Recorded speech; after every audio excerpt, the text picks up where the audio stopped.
Opa, tudo jóia com você? Mais um vídeo do Arqueólogo Musical, canal de curiosidades musicais do passado sempre. Peço que possa se inscrever, dar uma força pro canal, compartilhar. E aqui quem fala é o Basílio. Vamos embora. Hoje falando de música norte-americana adulta. Música bem distante. E de quem eu falo? Dele, Louis Armstrong. Nascido em 1901, faleceu em 1971, aos 70 anos. Na década de 10, por volta de 1918, começou na música, começou a tocar o seu trompete. Ele, junto com alguns músicos, participava de cruzeiros na época, ele era músico contratado.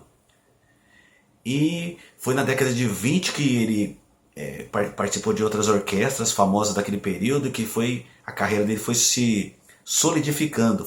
Ele conheceu muita gente importante norte-americana naquele período.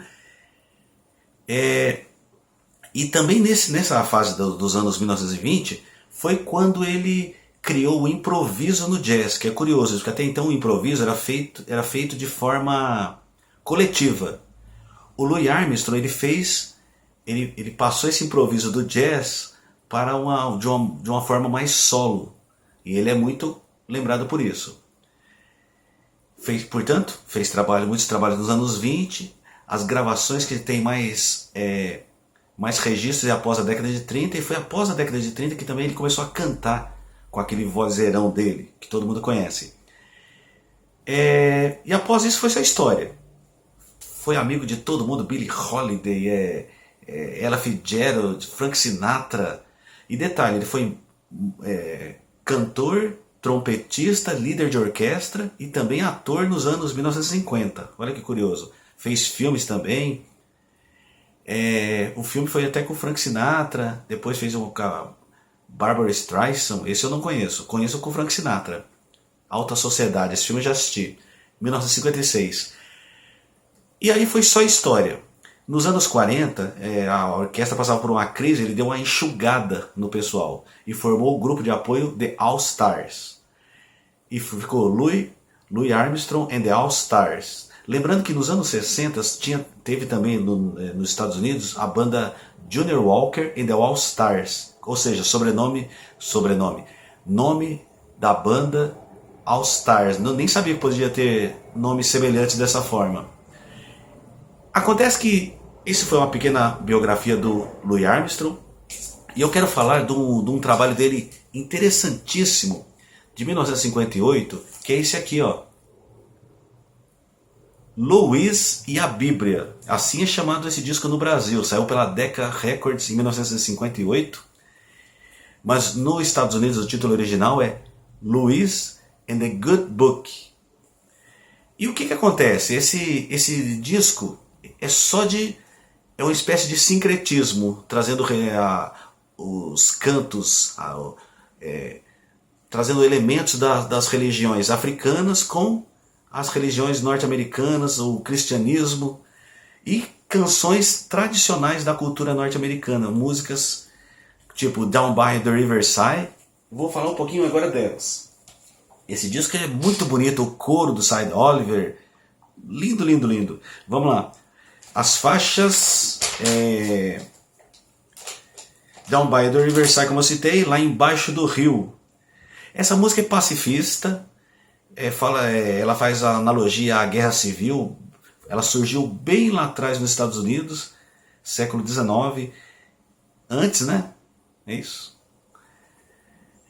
Ela fala sobre pacifismo, ou não guerra. Que mais?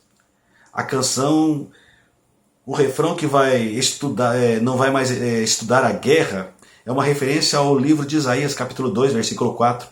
Nação não deve se levantar contra outra nação. Então várias músicas desse disco têm analogias com partes bíblicas. Olha que curioso, né? Então, Down by the Riverside, essa canção foi gravada por mais ou menos 60 intérpretes. É muito conhecida. Vou citar mais duas, lembrando que o disco é de 12 faixas. Rock My Soul, Rocha da Minha Alma. Foi gravada por George Harris, que era aquele grupo de apoio do Elvis, pelo Louis Armstrong, como eu citei, Peter Paul and Mary, também pelo Elvis.